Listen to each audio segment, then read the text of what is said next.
بسم الله الرحمن الرحيم. السلام عليكم ورحمة الله تعالى وبركاته.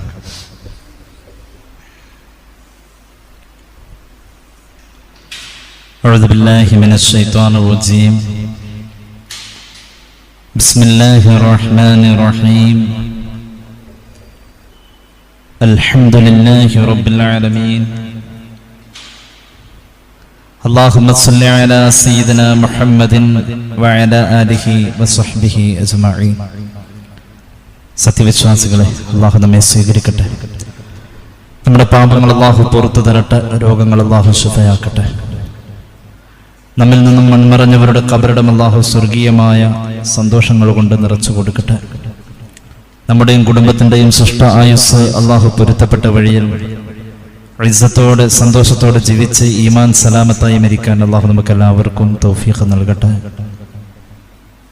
നമ്മോട് ദുആ കൊണ്ട് വസിയത്ത് ചെയ്തവരുടെ ആവശ്യങ്ങൾ അള്ളാഹു നിറവേറ്റി കൊടുക്കട്ടെ. കോവിഡിന്റെ പ്രതിസന്ധിയിൽ ലോകത്ത് വന്നിരിക്കുന്ന എല്ലാ കിഴിവുകളും അള്ളാഹു നികത്തി ബർക്കത്തിലേക്ക് മനുഷ്യ ജീവിതത്തെ കൈപിടിച്ചുയർത്തട്ടെ എന്ന് ആമുഖമായി ദുആ ചെയ്യുകയാണ്. റജബിന്റെ തുടക്കത്തിലുള്ള ആവേശം മനസ്സിൽ മങ്ങലേൽക്കുന്ന പോലെയുള്ള ജീവിത രീതികളിലേക്ക് മനുഷ്യർ വഴുതി മാറുന്ന ഒരവസ്ഥയെ നാം ഇന്ന് കണ്ടുകൊണ്ടിരിക്കുകയാണ്. അള്ളാഹുവിന്റെ മുന്നിൽ ഈ മാസം നമുക്ക് അനുകൂലമായി സാക്ഷിയാവാൻ, റജബ് നമുക്ക് അനുകൂലമായി സാക്ഷിയാവാൻ നമ്മുടെ ചിന്താമണ്ഡലങ്ങളിൽ ചില ആലോചനാ വിപ്ലവങ്ങൾ നടക്കേണ്ടതുണ്ട് എന്നതിലേക്ക് സൂചിപ്പിച്ചുകൊണ്ടാണ് ഹ്രസ്വമായ നമ്മുടെ ഇന്നത്തെ ചർച്ചയെ കൊണ്ടുപോകാൻ ഉദ്ദേശിക്കുന്നത്. സർവശക്തനായ അള്ളാഹു നമ്മുടെ അറിവിൽ ബറക്കത്തും അമല് ചെയ്യാനുള്ള തൗഫീഖും നൽകട്ടെ എന്ന് ദുആ ചെയ്യുകയാണ്.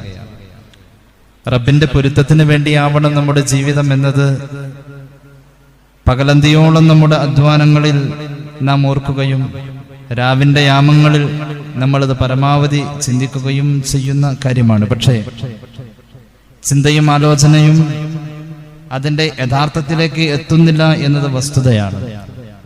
അള്ളാഹുവിന്റെ പൊരുത്തം എന്നത് ആഗ്രഹം മാത്രമായി അവശേഷിക്കുന്ന രീതിയിലേക്ക് ജീവിതം ചുരുക്കപ്പെടുകയാണ്. അത് പ്രാവർത്തിക തലത്തിൽ എത്തുക എന്നത് ശ്രമകരമായി ഇന്നും ഒരു സ്വപ്നമായി അവശേഷിക്കുകയാണ്. റജബ് മാസം നമ്മുടെ മുന്നിലേക്ക് വരുമ്പോൾ ലോകത്ത് ഒരുപാട് മഹാന്മാരെ ഓർക്കപ്പെടുന്നൊരവസരവും കൂടിയാണ് എന്നത് നാം ഓർക്കണം. മഹാനായ ഇമാമുന നബവി റഹ്മത്തുള്ളാഹി അലൈഹി, ഇമാമുന ശാഫിഈ റഹ്മത്തുള്ളാഹി അലൈഹി, മഹാനായ ഹസൻ ബസ്രി റഹ്മത്തുള്ളാഹി അലൈഹി, അങ്ങനെ തുടങ്ങി ധാരാളം മഹത്തുക്കൾ അള്ളാഹുവിന്റെ സവിധത്തിലേക്ക് യാത്ര തിരിച്ച മാസവും കൂടിയാണ് റജബ് മാസം. അവരുടെയെല്ലാം പാപന സ്മരണകൾ മനുഷ്യ മനോമുഖരങ്ങളിൽ വലിയ തിളക്കത്തോടുകൂടെ ചരിത്രത്തെ അയവിറക്കുന്ന ഒരു അവസ്ഥയിലേക്ക് എത്തുമ്പോൾ അവരുടെ ജീവിതം നമ്മുടെ മുന്നിൽ കാണിച്ചു വെച്ച ആ വലിയ ദൗത്യത്തെയും ലക്ഷ്യത്തെയും നാം ചരിത്രത്തിന്റെ വായനകളിലൂടെ ഒന്നൽപ്പം ഓർത്ത് പിന്നീട് മറന്നു പോകുന്ന അവസ്ഥയിലേക്ക് മാറുകയാണ്. അവിടെയെല്ലാം ശ്രദ്ധേയനാകുന്ന മഹാനായ ഒരു വ്യക്തിപ്രഭാവമുണ്ട്.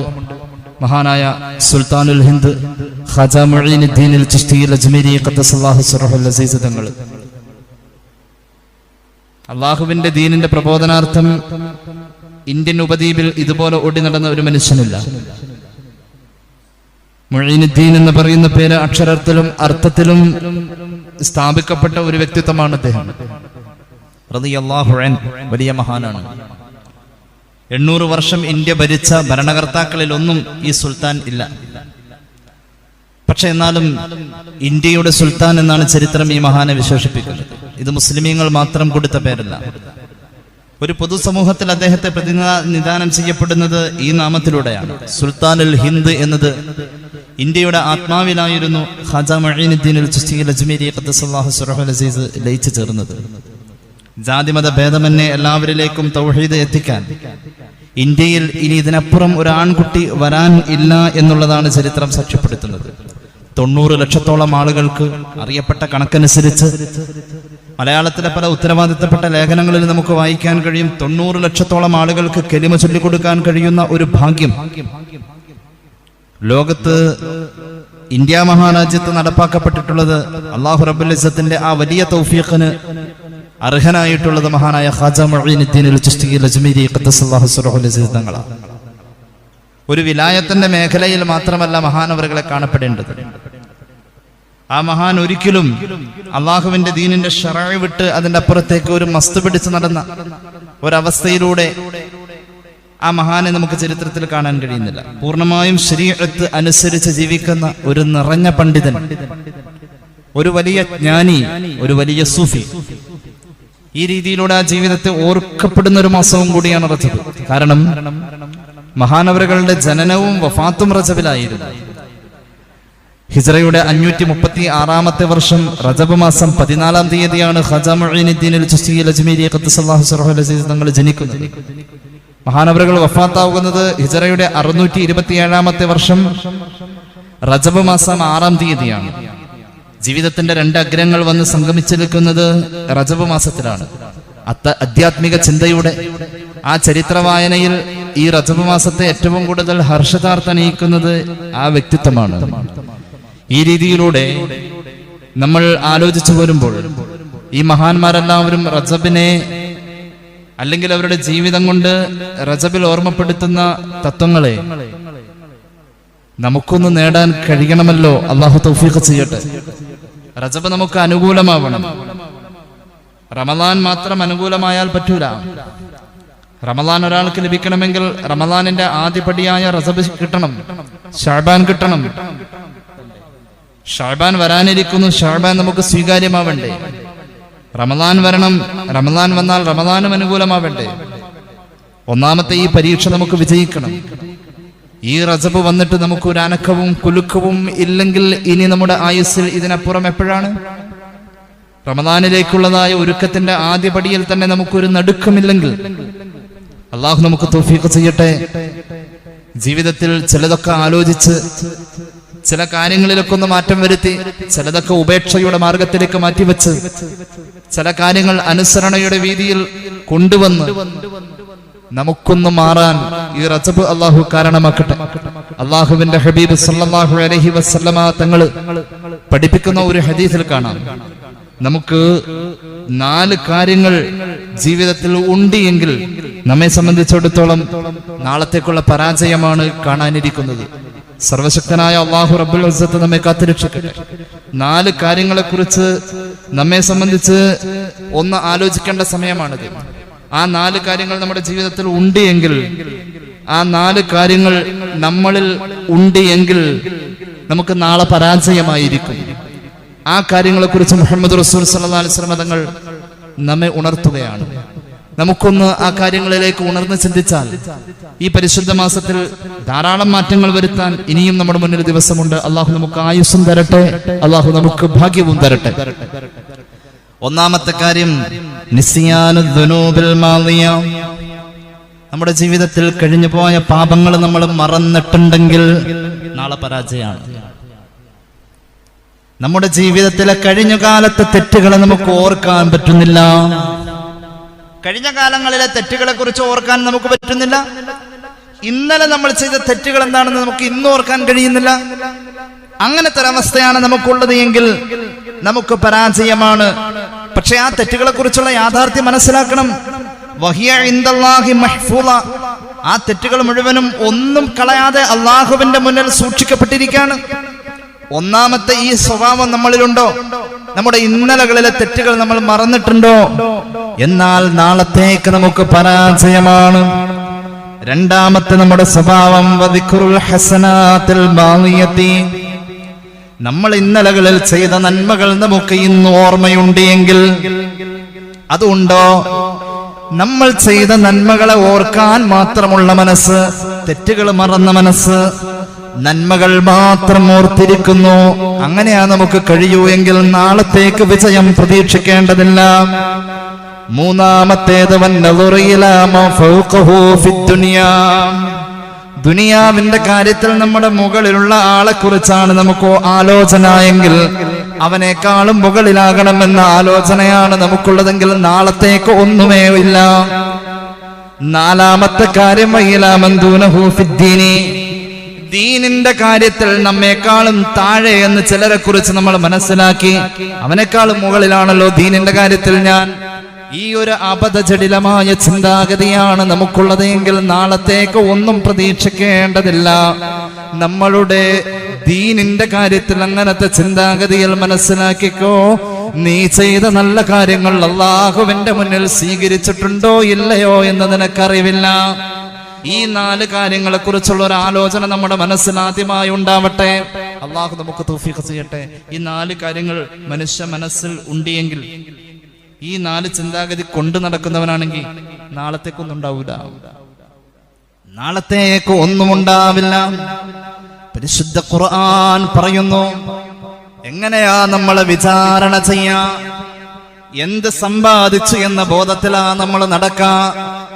അള്ളാഹുവിന്റെ കോടതിയിലേക്ക് വരുമ്പോൾ റബ്ബിന്റെ മുന്നിൽ നമ്മുടെ സർവ്വകാര്യങ്ങളും വിളിച്ചു പറയുന്നത്, ഭൂമിയിൽ സംസാരിക്കാൻ കഴിയാത്ത അവയവങ്ങൾക്ക് അന്ന് സംസാരിക്കാൻ കഴിയുമെന്ന് ഖുർആൻ. ഭൂമിയിൽ സംസാരിച്ചിരുന്ന അവയവങ്ങൾ അന്ന് നിശബ്ദമാണെന്ന് പരിശുദ്ധ ഖുർആൻ. ആ നിശബ്ദതയിൽ നിന്നുകൊണ്ട് ഇതുവരെ സംസാരിക്കാത്ത അവയവങ്ങളുടെ വാചാലത കേൾക്കുമ്പോൾ, അഊദു ബില്ലാഹി മിനശ് ശൈത്വാനിർ റജീം, ബിസ്മില്ലാഹിർ റഹ്മാനിർ റഹീം, വയൗമ യുഹ്ശറു അഅദാഉല്ലാഹി ഇലൻ നാരി ഫഹും യൂസഊൻ حتى إذا ما جاءوها شهد عليهم سمعهم وأبصارهم وجلودهم بما كانوا يعملون وقالوا لجلودهم لم شهدتم علينا قالوا أنطقنا الله الذي أنطق كل شيء وهو خلقكم أول مرة وإليه ترجعون. പടച്ചറബ് എന്തൊരു അവസ്ഥയായി പറയുന്നത്. സൂറത്ത് ഫുസ്സിലത്തിന്റെ 19 മുതൽക്ക് 21 വരെയുള്ള ആയത്തുകൾ. അള്ളാനെ അനുസരിക്കാതെ നടന്ന ആളുകൾ, അള്ളാഹു അതിൽ നമ്മെ പെടുത്താതിരിക്കട്ടെ. എല്ലാം അറിയാമെന്നാൽ ഒന്നും അറിയാത്ത പോലെ, എല്ലാം അനുഭവിക്കുന്നു എന്നാൽ ഒന്നും അനുഭവിക്കാത്ത പോലെ, അള്ളാഹുവിനെ പറ്റിച്ച് നടക്കുന്ന ദീനീ ചിട്ടയാണോ നമുക്കുള്ളത്? റബ്ബിനെ പറ്റിക്കുന്ന സ്വഭാവമാണോ നമുക്കുള്ളത്? വെറും പുറംപൂച്ചുകളായി മാറുന്ന അമലുകളാണോ എനിക്കും നിങ്ങൾക്കുമുള്ളത്? മാറ്റണം സഹോദര. റജബ് നമുക്ക് അനുകൂലമാവാൻ നമ്മുടെ ജീവിതത്തിൽ ഇഖ്ലാസ് കൂടുതൽ വേണം. ആരെ ബോധിപ്പിക്കാൻ? അള്ളാഹനെ മാത്രം ബോധിപ്പിക്കാൻ, റബ്ബിന്റെ മുന്നിൽ ഉപകാരപ്പെടുന്ന കർമ്മങ്ങളിലേക്ക് നമുക്ക് ചെന്നു ചേരാൻ അള്ളാഹു തൗഫീഖ് ചെയ്യട്ടെ. റബ്ബിനെ ബോധിപ്പിക്കാൻ വേണ്ടി മാത്രം ചെയ്യുന്ന കർമ്മങ്ങളാ അള്ളാഹു സ്വീകരിക്കാ. അങ്ങനെയുള്ളവരെ മാത്രമാ അള്ളാഹു അംഗീകരിക്കാ.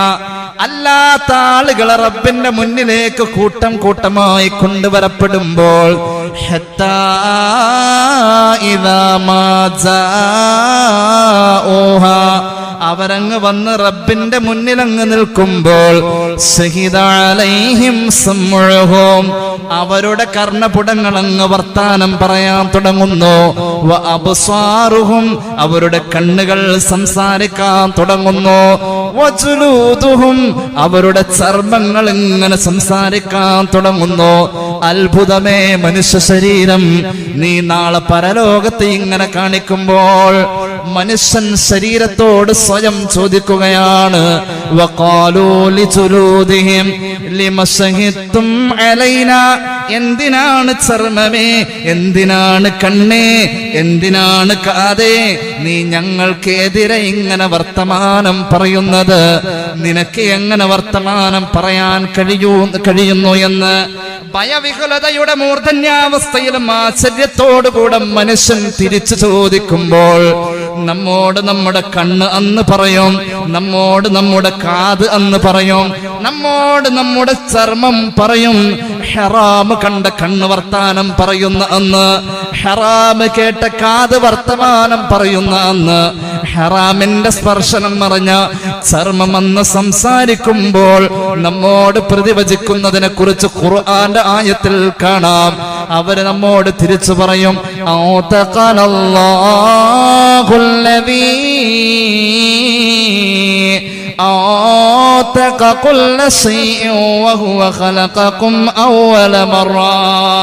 എല്ലാത്തിനും വർത്തമാനം പറയാൻ ഭൂമിയിൽ അവസരം കൊടുത്ത തമ്പുരാൻ തന്നെയാണ്.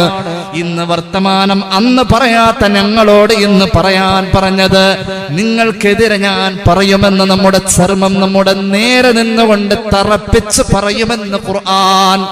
ആ ദിവസം നമുക്ക് രക്ഷപ്പെടാൻ, ആ ദിവസം നമുക്ക് രക്ഷപ്പെടാൻ റജബ് നമുക്ക് അനുകൂലമാവട്ടെ. അടച്ചു വെച്ചിരിക്കുന്ന ഖുർആന്റെ താളുകൾ തുറക്കേണ്ട സമയം, നമ്മൾ ഒരിക്കൽ മാത്രം എടുക്കാൻ മുതിർന്നു വരുന്ന പരിശുദ്ധ ഖുർആനിന്റെ തങ്കലിപികളെ നാവിൻ തുമ്പിലേക്ക് കൊണ്ടുവരേണ്ട സമയം, ദിക്റുകൾ വർദ്ധിപ്പിക്കേണ്ട സമയം. എന്തിനാ റമദാന് വേണ്ടി കാത്തു നിൽക്കുന്നത്? അങ്ങനെ തോന്നലുണ്ട്. റമദാൻ വന്നാൽ നന്മകൾ നന്മകളാവും. റമദാനിലേക്ക് ഒരു ഒരുക്കം നേരത്തെ ഉണ്ടാവണം. ആ ഒരുക്കം റമദാനെ പരിഗണിക്കാൻ വേണ്ടിയിട്ട് റജബീന്ന് അങ്ങ് തുടങ്ങിയ ഇവിടെ നിന്ന് തന്നെ റമദാന്റെ കാര്യം ഉറപ്പിക്കാം. അള്ളാഹു തൗഫീഖ് ചെയ്യുമാറാവട്ടെ. പരീക്ഷ വരുമ്പോ പരീക്ഷയുടെ അന്ന് പഠിച്ച എത്ര മാർക്ക് കിട്ടും എന്നത് നമ്മൾ ആലോചിക്കാം. അതിനു വേണ്ടിയിട്ട് ഒരു നേരത്തെ ഒരു റിവിഷൻ, അതിനു വേണ്ടിയിട്ട് നേരത്തെ ഒരു ഒരുക്കം നമ്മൾ നടത്തിയ ഇൻഷാ അല്ലാഹ് നമുക്ക് വിജയിക്കാൻ കഴിയും. ഖാഫ് മലയെ കുറിച്ച് ഖുർആൻ പറയുന്നുണ്ട്. ഖാഫ് മല എന്ന ഒരു പാട്ട് തന്നെ നമ്മൾ കേട്ടിട്ടുണ്ടല്ലോ. ഇസ്കന്ദർ രാജാവ് ഖാഫ് മല കാണാൻ പോയ കഥ പറയുന്നുണ്ട് ഇമാം സാവി. ഖുർആനിലെ 114 അധ്യായങ്ങളിൽ ഒരു അധ്യായത്തിന്റെ പേര് സൂറത്ത് ഖാഫ്. അങ്ങനെ ഒരു മലയുണ്ട്, അങ്ങനെ ഒരു മലയുണ്ട്. ഈ ഭൂമിയുടെ ഭൂമധ്യരേഖയും അക്ഷാംശ രേഖയും ഭൂമിയുടെ ചിത്രം നമുക്ക് വരച്ചതാ കാണിച്ചു തരുന്ന കണക്കിനപ്പുറത്ത് ഒരു മലയുണ്ട്. ആ മലയുടെ പേരാണ് ഖാഫ് എന്ന മല. ഈ ഖാഫ് മല കാണാൻ പോയ ഒരു മനുഷ്യന്റെ കഥ പറയുന്നുണ്ട് ഖുർആൻ വ്യാഖ്യാന ഗ്രന്ഥങ്ങളിൽ. അള്ളാഹുവിന്റെ ഖുർആനിലെ ഒരു അധ്യായത്തിന്റെ പേര് സൂറത്ത് ഖാഫ്. സൂറത്ത് ഖാഫിലൂടെ പറയപ്പെടുന്ന, ഞാൻ മുമ്പൊരിക്കൽ ഈ ചരിത്രം ഇവിടെ പറഞ്ഞതാണ്, ആവർത്തിക്കുന്നില്ല, വിശാല വിസ്തൃതമായ ഖാഫ് മലയുടെ വലിപ്പത്തിലേക്ക് മനുഷ്യന്റെ മനോമുഖരത്തെ കൊണ്ടുവരുന്ന ചരിത്ര പണ്ഡിതന്മാർ ഈ ഖാഫ് മലയേക്കാളും വലിപ്പമുള്ള ഒരു തുലാസിനെ കുറിച്ച് പറയുന്നുണ്ട്. അള്ളാഹുവിന്റെ ഹബീബ് നമുക്ക് പഠിപ്പിച്ചു തന്ന, നമ്മുടെ നന്മയും തിന്മയും തൂക്കുന്ന തുലാസ് എന്ന മീസാൻ എന്ന തുലാസ്. അള്ളാഹുവേ, ആ തുലാസിന്റെ ഭാരം നമ്മുടെ നന്മ കൊണ്ടാവാൻ റബ്ബ് നമുക്ക് തൗഫീഖ് ചെയ്യട്ടെ. അങ്ങനെ ഒരു തുലാസുണ്ട്. അതിലേക്ക് എന്താ നമ്മൾ സമ്പാദിച്ചു വെച്ചത്? നമ്മൾ എന്താ സമ്പാദിച്ചത്? ഖാഫ് മലയേക്കാളും വലിപ്പമുണ്ട് അതിന്റെ ഒരു തട്ടിന്. ആ തട്ട് നിറയ്ക്കാൻ എന്താ സമ്പാദിച്ചത്? കണ്ണടച്ചു പിടിച്ചിട്ടൊരു ലാ ഇലാഹ ഇല്ലല്ലാഹ് ചൊല്ലിയ ആ ലാ ഇലാഹ ഇല്ലല്ലാഹ് നമ്മുടെ ഹൃദയത്തെ സ്പർശിക്കുന്നുണ്ടോ? ഒന്ന് ആലോചിച്ച് നോക്കി. ഇപ്പൊ നിങ്ങൾ എന്തായാലും ചെയ്യണ്ട, കുറച്ച് കഴിഞ്ഞിട്ടൊന്ന് കണ്ണടച്ചു പിടിച്ചിട്ട് ലാ ഇലാഹ ഇല്ലല്ലാഹ് എന്ന് അങ്ങോട്ട് പറഞ്ഞ നമ്മുടെ മനസ്സിലത് എത്ര കയറുണ്ട്? നാവില് മാത്രമേ ഉള്ളൂ. എപ്പോഴും പറയാറുണ്ട് നമ്മളൊരു ഹദീസ്, അരുവിയുടെ അരികിലെ കല്ല് പോലെ നമ്മള് നനവ് ഉള്ളിലേക്ക് എത്താറില്ല, പുറത്ത് മാത്രമേ ഉള്ളൂ. കല്ല് നനഞ്ഞിട്ടുണ്ടോ? ഉണ്ട്, എന്നാൽ അതിന്റെ ഉള്ളിൽ ആ നനവ് എത്തിയിട്ടില്ല. അങ്ങനെ നിങ്ങൾ ആവല്ലേ എന്ന് മുഹമ്മദ് റസൂൽ സല്ലല്ലാഹു അലൈഹി മുഹമ്മദ് സല്ലല്ലാഹു അലൈഹി വസല്ലം. അത്രത്തോളം നമ്മുടെ ജീവിതത്തിൽ ഈമാൻ സ്പർശിതമല്ല. ഖാഫ് മലയേക്കാളും വലിപ്പമുള്ള തുലാസിന്റെ തട്ടൊന്ന് നിറയ്ക്കാൻ ജമ്മു കാശ്മീർ മുതൽ ആസാം വരെ വിശാല വിസ്തൃതമായി കിടക്കുന്ന ഹിമാലയമല്ല ഖാഫ്. വലിയ അത്ഭുതമാണ് ഖാഫ്. ഈ ഖാഫ് മലയേക്കാളും വലിപ്പമുള്ള തുലാസൊന്ന് നിറയ്ക്കാൻ അല്ലാഹുവിന്റെ ഹബീബ് പഠിപ്പിച്ചിട്ടുണ്ട്. ഹൃദയം സ്പർശിക്കുമെങ്കിൽ ദിക്റ് മതി, ഹൃദയം സ്പർശിക്കുമെങ്കിൽ സ്വലാത്ത് മതി. നമുക്കത് നിറയ്ക്കാൻ കഴിയും. എന്തേ കഴിയൂലേ? വലിയ അധ്വാനമില്ലല്ലോ. ചാരിക്കടന്ന് ചൊല്ലിയാൽ പോരെ, ചാരിയിരുന്ന് ചൊല്ലിയാൽ പോരെ, കിടന്നു ചൊല്ലിയാൽ പോരെ, സൗകര്യാർത്ഥം ഒന്ന് ഒഴിഞ്ഞിരുന്നാൽ പോരെ. ഒരു 10 ദിക്ർ കണ്ണടച്ച് പിടിച്ചിട്ട് അള്ളാനെ ഓർത്ത് ചൊല്ലാൻ. 10 ദിക്ർ എത്ര മിനിറ്റ് വേണം? ഒരു 20 സെക്കൻഡ് മതി ഒരു ദിവസം. അങ്ങനെ ഒരു അമല് ജിഹാദ് ചെയ്യുന്നതിനേക്കാളും ഇങ്ങനെ കുറെ നന്മകൾ ഇങ്ങനെ പറഞ്ഞ് നിങ്ങൾ ദിർഹമും ദീനാറും സദഖ ചെയ്യുന്നതിനേക്കാളും, നിങ്ങൾ ഒരുപാട് സൽക്കർമ്മങ്ങൾ ചെയ്യുന്നതിനേക്കാളും അള്ളാഹുവിന്റെ മുന്നിൽ പെട്ടെന്ന് പരിഗണിക്കുന്ന ഒരു അമല് അള്ളാനെ ഇടയ്ക്ക് ഇങ്ങനെ പെട്ടെന്നുള്ള ഓർമ്മയിലേക്ക് കൊണ്ടുവരല. ദിക്റുല്ലാഹ് മുഹമ്മദ് മുസ്തഫ സല്ലല്ലാഹു അലൈഹി വസല്ലം ഖതീബ് തിബ്രീസ് മിഷ്കാത്തിൽ ആ ഹദീസ് രേഖപ്പെടുത്തുന്നത് കാണാം. പെട്ടെന്ന് ഇങ്ങനെ അള്ളാഹനെ നമ്മുടെ മനോമുഖരത്തിലേക്ക് കൊണ്ടുവരാം. അല്ലാഹ് എന്നൊരു വിളി, അല്ലാഹ് അല്ലാന്ന് കേട്ടാൽ കരയുന്ന മഹാന്മാരുണ്ടായിരുന്നു. അല്ലാന്ന് കേട്ട കരയും, അല്ലാന്ന് കേട്ടാൽ കരയുന്ന അവസ്ഥ. കാഫ് മലയെ കുറിച്ച് ചരിത്രത്തിൽ അവതരിപ്പിക്കപ്പെട്ടോടത്ത് മനുഷ്യർ അത്ഭുതപ്പെടുന്നുവെങ്കിൽ ആ കാഫ് മലയെക്കാളും വലിപ്പമുള്ള തുലാസിന്റെ തട്ട് നിറയ്ക്കാൻ മഹാനായ ദാവൂദ് നബി അലൈഹിസ്സലാത്തു വസ്സലാമിന് ഒരിക്കൽ ഒരു ആഗ്രഹം അല്ലാഹുവോട് പറഞ്ഞു. ഇന്നി ഉരീദു അൻ ഉശാഹിദ സിറാത വൽ മീസാന ഫീ ദാരിദ് ദുനിയ. അല്ലാഹുവേ, നാളെ മഹ്ശറയിലേക്ക് നീ വെച്ചിരിക്കുന്ന ആ സിറാത്ത് എന്ന പാലവും മീസാൻ എന്ന തുലാസും എനിക്ക് ഭൂമിയിൽ വെച്ച് കാണണമല്ലാ. സയ്യിദുനാ ദാവൂദ് നബി അലൈഹിസ്സലാം അല്ലാഹുവോട് പറഞ്ഞപ്പോൾ അല്ലാഹു ആഗ്രഹം നടത്തിക്കൊടുക്കാണ്. ദാവൂദ് നബിയോട് പറഞ്ഞു, ഇന്നാലിന്ന താഴ്വാരത്തിലേക്ക് അങ്ങ് വന്നാലും നബിയെ അങ്ങേക്ക് നാം കാണിച്ചു തരാം. സിറാത്ത് എന്ന പാലോ അതുപോലെ തന്നെ മീസാൻ എന്ന തുലാസും ദാവൂദ് നബി അലൈഹി സ്വലാത്തു വസ്സലാം കാണാൻ തീരുമാനിച്ചു. അള്ളാഹു പറഞ്ഞോടത്തേക്ക് എത്താണ്. മഹാന്മാർക്ക് അള്ളാഹു അങ്ങനെ ചിലത് കൊടുക്കും, ചിലത് ഭൂമിയിൽ ഇരുന്നു കൊണ്ട് തന്നെ കാണാൻ കഴിയും. അള്ളാഹുവിന്റെ ഹബീബ് സല്ലല്ലാഹു അലൈഹി വസല്ലം തങ്ങൾ ഇമാം ബുഖാരി അവിടുത്തെ സ്വഹീഹിൽ ഉദ്ധരിക്കുന്നു. ഒരു സൂര്യഗ്രഹണ നിസ്കാരത്തിന്റെ സമയത്ത് മുന്നോട്ട് കൈ ഇങ്ങനെ നീണ്ടുപോകുന്നു. കത്തനാവൽത ശൈഅ, എന്തോ ഒന്ന് പിടിക്കാൻ പോകുന്ന പോലെ. ഇന്നി ഉരീതുൽ ജന്ന, എനിക്ക് സ്വർഗം കാണിക്കപ്പെട്ടു.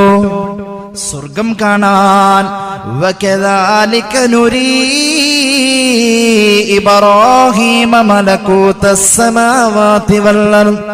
ഇവിടെ ഇരുന്നു കൊണ്ട് ആകാശത്തിന്റെ ചക്രവാളത്തിലെ രഹസ്യം കാണാൻ സയ്യിദുനാ ഖലീലുല്ലാഹി നബി ഇബ്രാഹീം ഇരുപ്പീനേൾ ആകാശം കണ്ടോവർ ഏറും മലക്കൂത്തിൽ രാജാളി എന്നോവർ.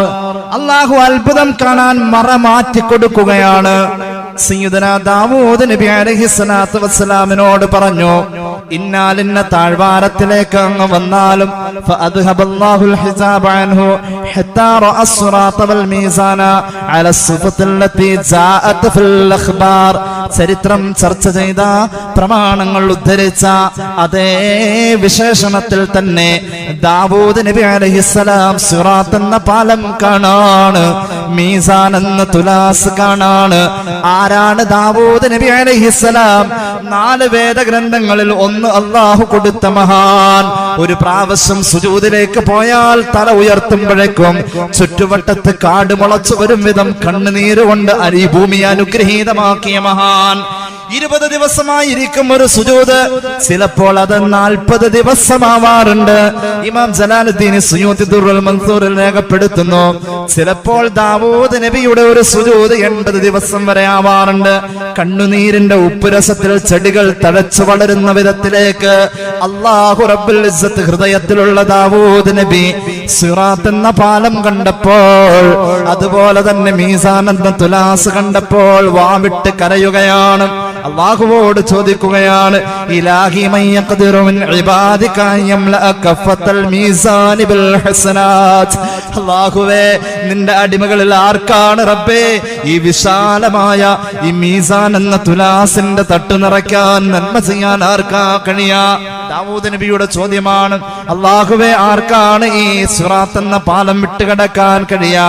അല്ലാഹു പറഞ്ഞു, ദാവൂദ് നബിയെ, മൻ ഖാല ലാ ഇലാഹ ഇല്ലല്ലാഹ് മുഹമ്മദുർ റസൂലുള്ളാഹി. ഓർക്കെ മുഹമ്മദ് റസൂലുള്ളാഹി സ്വല്ലല്ലാഹു അലൈഹി വസല്ലം മറത്തം വാഹിദ ബിൽ ഇഅ്തിഖാദ് മനസ്സറിഞ്ഞിട്ട് ഒരു പ്രാവശ്യം ലാ ഇലാഹ ഇല്ലല്ലാഹ് മുഹമ്മദ് റസൂലുള്ളാഹ് പറയാൻ എനിക്കും നിങ്ങൾക്കും കഴിഞ്ഞാൽ, ഞാൻ നേരത്തെ പറഞ്ഞത്, ഒരു 20 സെക്കൻഡ് നമ്മൾ കണ്ണടച്ച് പിടിച്ച് കണ്ണ് നിറയും വിധം അള്ളാനെ ഓർത്തിട്ട്, അള്ളാഹു ചെയ്ത അനുഗ്രഹങ്ങൾ ഓർത്തിട്ട് ലാ ഇലാഹ ഇല്ലല്ലാഹ് പറയാൻ നമുക്ക് കഴിഞ്ഞാൽ, അള്ളാഹു ദാവൂദ് നബിയോട് പറയാണ്, അങ്ങനത്തെ മനുഷ്യനതാ ഇടിമിന്നലിന്റെ വേഗതയിലായിരിക്കും അവൻ ലാ ഇലാഹ ഇല്ലല്ലാഹുടെ പവർ കൊണ്ട് സിറാത്ത് കടക്കുക. അള്ളാഹു തൗഫീഖ് ചെയ്യട്ടെ. ഈ റജബിൽ അങ്ങനെ ഒരു പതിവ് നമുക്കുണ്ടാക്കണം. അത്താഴമൊക്കെ കഴിച്ചിട്ട് നമ്മൾ ഇങ്ങനെ വെറുതെ വന്നിരുന്ന് മൊബൈൽ കാണുന്ന സമയത്ത്, കാണണ്ടെന്നല്ല പറയുന്നത്, കണ്ടോ, അതുപോലെ അതേ പ്രാധാന്യത്തിൽ ഒന്ന് തനിച്ചിരുന്ന് അല്ലാ എന്ന വിചാരത്തിൽ ഒരു 10 ദിക്ർ, 10 മതി, അത് മനസ്സിൽ തെറ്റിച്ചെല്ലണം. ഈ റജബിന്റെ ഏറ്റവും വലിയൊരു ഗിഫ്റ്റ് ആവട്ടെ അത് പതിവാവട്ടെ. ആ 10 അടുത്ത ദിവസം 20 ആവണം, 20 40 ആവണം. തൗഫീഖ് ചെയ്യട്ടെ. ആദ്യം 10 ദിക്ർ മനസ്സറിഞ്ഞിട്ട് അള്ളാനെ ഓർത്ത് നമുക്ക് പടച്ചോന്റെ അനുഗ്രഹങ്ങൾ ഓർത്ത് കണ്ണ് നിറച്ചങ്ങോട്ട് ചൊല്ലാൻ ഈ റജബിൽ കഴിയണം. അത് ഷഅബാൻ ആവുമ്പോഴേക്കും ഒരു 50 ദിക്റിലേക്ക് ആവണം. റമദാൻ ആവുമ്പോൾ 100 എണ്ണം ആവണം. ആയുസ് എത്ര ഇനി ബാക്കിയുണ്ടെന്ന് അറിയില്ല, എത്ര റമദാൻ ഇനി സ്വീകരിക്കാൻ നമുക്ക് ഭാഗ്യമുണ്ടെന്ന് അറിയില്ല. റജബിൽ നമുക്ക് അങ്ങനെ ഒരു ഭാഗ്യം വേണം. അള്ളാഹു തൗഫീഖ് ചെയ്യട്ടെ. എല്ലാവരും അങ്ങനെ ചെയ്യോ? ഒരു ഇൻഷാ അല്ലാഹ് പറഞ്ഞേ. ഇൻഷാ അല്ലാഹ് നമ്മുടെ വീട്ടിലും പറയണം. 10 ദിക്ർ, ഒരുപാട് വേണ്ട, 10 ദിക്ർ 20 സെക്കൻഡ് മതി. ലാ ഇലാഹ ഇല്ലല്ലാഹ്. അങ്ങനെ ആരെയും ബോധിപ്പിക്കണ്ട. ഇങ്ങനൊരു രഹസ്യ അമല് ഈ റജബിൽ തുടരണം. ദാവൂദ് നബിയോട് അള്ളാഹു പറയാം, മനസ്സറിഞ്ഞ ഒരു ദിക്ർ ഇല്ലാ മതി, സിറാത്ത് കടക്കാൻ കഴിയും. അപ്പൊ നമ്മുടെ ദിക്ർ ആയിട്ടില്ല, ആവണം. അള്ളാഹു തൗഫീഖ് ചെയ്യട്ടെ. ബിസ്മി ആവണം. ബിസ്മി ചൊല്ലി ഒന്നടിച്ചപ്പോൾ ഒരു കടല് പിളർന്നത് ഒരു മനുഷ്യന്റെ കൈ കൊണ്ടല്ലേ, മലക്കിന്റെ കൈ കൊണ്ടല്ലോ. സയ്യിദുനാ മൂസ അലൈഹിസ്സലാം ബിസ്മി ചൊല്ലിയിട്ട് ഒരു കല്ലിലടിച്ചപ്പോ ഒരു ശിരസിന്റെ വലിപ്പമുള്ള കല്ലിൽ നിന്നും 12 പുഴ ഉണ്ടായി എന്ന് പറഞ്ഞത് ഖുർആനാണ്. ദിക്റിന്റെ മഹത്വമാണത്. റജബുൻ ഷഹ്റുല്ലാഹ്, റജബ് അള്ളാന്റെ മാസം, ലാ ഇലാഹ ഇല്ലല്ലാഹയുടെ മാസം. നെഞ്ചേറ്റാണ്. അള്ളാഹു തൗഫീഖ് ചെയ്യട്ടെ. മഹാനായ ദാവൂദ് നബി അലൈഹിസ്സലാത്തു വസ്സലാമിനോട് അള്ളാഹു പറഞ്ഞു, ദാവൂദ് നബിയെ, വമൻ തസദ്ദഖ ബിമിത്ലി തംറത്തിൻ ലിഅജലി യംലഉൽ മീസാൻ, ഒരു ഈത്തപ്പഴത്തിന്റെ വലിപ്പമുള്ള, ഈത്തപ്പഴം സുലഭമായി കിട്ടുന്നോടത്തെ ചരിത്രമാണിത്. ഈത്തപ്പഴത്തിന്റെ വലിപ്പമുള്ള അത്രയും സാധനം അള്ളാഹുവിന്റെ പൊരുത്തം മാത്രം മനസ്സിൽ ഉദ്ദേശിച്ച് ഈ പറഞ്ഞ ദിക്ർ പോലെ തന്നെ ഒരു ഈത്തപ്പഴം ഒരാൾ അള്ളാഹിന്റെ മാർഗ്ഗത്തിൽ സദഖ ചെയ്താൽ മതി. ആ സിറാത്ത് എന്ന ആ മീസാൻ എന്ന തുലാസ് നിറയ്ക്കാൻ കഴിയും. ദാവൂദ് നബിയെ എന്ന് ദാവൂദ് നബിക്ക് അള്ളാഹു കൊടുത്ത മറുപടി നമ്മുടെ ജീവിതത്തിൽ ഒരു പ്രചോദനമാവട്ടെ, ഒരു പ്രേരണയാവട്ടെ, ഒരു ആവേശമാവട്ടെ. റജബിനെ ഹയാത്താക്കാൻ അള്ളാഹു നമുക്ക് തൗഫീഖ് നൽകട്ടെ. ഇത്രയും പറഞ്ഞുകൊണ്ട് ഹ്രസ്വമായ എന്റെ വാക്കുകൾ നിർത്തുന്നു. 3 സ്വലാത്ത് ചൊല്ലി ദുആ ചെയ്യാം. സല്ലല്ലാഹു അലാ മുഹമ്മദ് സല്ലല്ലാഹു അലൈഹി വസല്ലം, സല്ലല്ലാഹു അലാ മുഹമ്മദ് സല്ലല്ലാഹു അലൈഹി വസല്ലം, അല്ലാഹുമ്മ സ്വല്ലി അലാ മുഹമ്മദ് യാ റബ്ബി സ്വല്ലി അലൈഹി വസല്ലം. അൽഹംദുലില്ലാഹി റബ്ബിൽ ആലമീൻ. അല്ലാഹുമ്മ സ്വല്ലി അലാ സയ്യിദിനാ മുഹമ്മദിൻ വഅലാ ആലി സയ്യിദിനാ വമൗലാനാ മുഹമ്മദ്. അല്ലാഹുവേ, ഞങ്ങളെ നീ സ്വീകരിക്കണേ തമ്പുരാനെ, ഞങ്ങളുടെ പാപങ്ങൾ പൊറുക്കണേ അല്ലാഹ്. റബ്ബേ, തസ്കിയത്തുള്ള ഒരു ഹൃദയം തന്നനുഗ്രഹിക്കണേ അല്ലാഹ്. അല്ലാഹുവേ, ഞങ്ങൾ അറിഞ്ഞു ചെയ്ത, അറിയാതെ ചെയ്ത, രഹസ്യമായി സംഭവിച്ച, പരസ്യമായി സംഭവിച്ച എല്ലാ തെറ്റുകുറ്റങ്ങളും ഞങ്ങൾക്ക് മാപ്പാക്കണേ അല്ലാഹ്. കടങ്ങളുള്ളവരുടെ കടങ്ങൾ കുമിഞ്ഞുകൂടുന്നു, കച്ചവടത്തിൽ കുറവുണ്ട് അല്ലാഹുവേ. നിലവിൽ ജോലി നഷ്ടപ്പെട്ടവരുണ്ട്, ശമ്പളം കുറഞ്ഞവരുണ്ട്, വരുമാനമില്ലാതായവരുണ്ട്. ഖൈർ പകരം നൽകണേ അല്ലാഹ്, ഖൈർ പകരം നൽകണേ അല്ലാഹ്. അല്ലാഹുവേ റബ്ബേ, സ്ഥലം വിറ്റ് പോവാൻ വേണ്ടിയിട്ടൊരു സഹോദരൻ ദുആ ചെയ്യാൻ ഏൽപ്പിച്ചു. അല്ലാഹുവേ, അത് വിറ്റ് അവരുടെ ആവശ്യം എന്തൊക്കെയാണെങ്കിലും നടന്നു കാണാൻ നീ ഭാഗ്യം നൽകണേ അല്ലാഹ്. നീ തൗഫീഖ് നൽകണേ അല്ലാഹ്, തൗഫീഖ് നൽകണേ അല്ലാഹ്.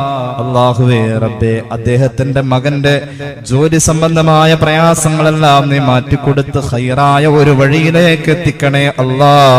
ആ കുടുംബത്തിൽ സന്തോഷം നൽകണേ അല്ലാ. അല്ലാഹുവേ വിദേശത്തേക്ക് ജോലി തേടിപ്പോയ ഞങ്ങളുടെ ഒരുപാട് സഹോദരങ്ങളുണ്ട്. അല്ലാഹുവേ വഴി തെളിച്ചു കൊടുക്കണേ അല്ലാ.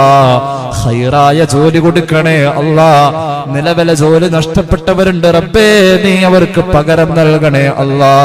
ഇന്റർവ്യൂ കഴിഞ്ഞ് പ്രതീക്ഷയോടുകൂടെ കാത്തിരിക്കുന്ന വിദേശത്തേക്ക് പോയ മകന് വേണ്ടിയിട്ട് ദുആ ചെയ്യാൻ പിതാവ് ഏൽപ്പിച്ചു. തൗഫീഖ് നൽകണേ അല്ലാ. ഖൈറായ ജോലി എത്തിക്കണേ അല്ലാ. അല്ലാഹുവേ ഞങ്ങളുടെ കുടുംബത്തിൽ ഐശ്വര്യം നൽകുക അല്ലാ. വിവാഹ പ്രായമെത്തിയ ഞങ്ങളുടെ മക്കൾക്ക് അനുയോജ്യരായ ഇണകളെ എത്തിക്കണേ അല്ലാ. ഞങ്ങളുടെ കടങ്ങൾ നീ തന്നതാണ് അല്ലാ. റജബിന്റെ ബറക്കത്ത് കൊണ്ട് വീട്ടിത്തരണേ അല്ലാ.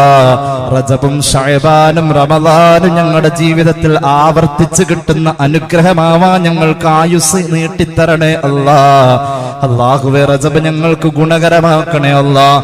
ശഅബാൻ അനുകൂലമാക്കുക അല്ലാ.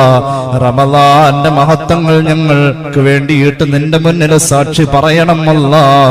അന്ത്യം നന്നായി കലിമ ഉച്ചരിച്ച് മരിക്കാനുള്ള ഭാഗ്യത്തിൽ ചേർക്കുക അല്ലാ. ഞങ്ങളെ സഹായിക്കുന്നവരെ നീ സഹായിക്കുക അല്ലാ. ഞങ്ങളെ സ്നേഹിക്കുന്നവരെ നീ സ്നേഹിക്കണേ അല്ലാ. ربنا آتنا في الدنيا حسنة وفي الآخرة حسنة وقنا عذاب النار آمين برحمتك يا أرحم الراحمين. السلام عليكم ورحمة الله وبركاته.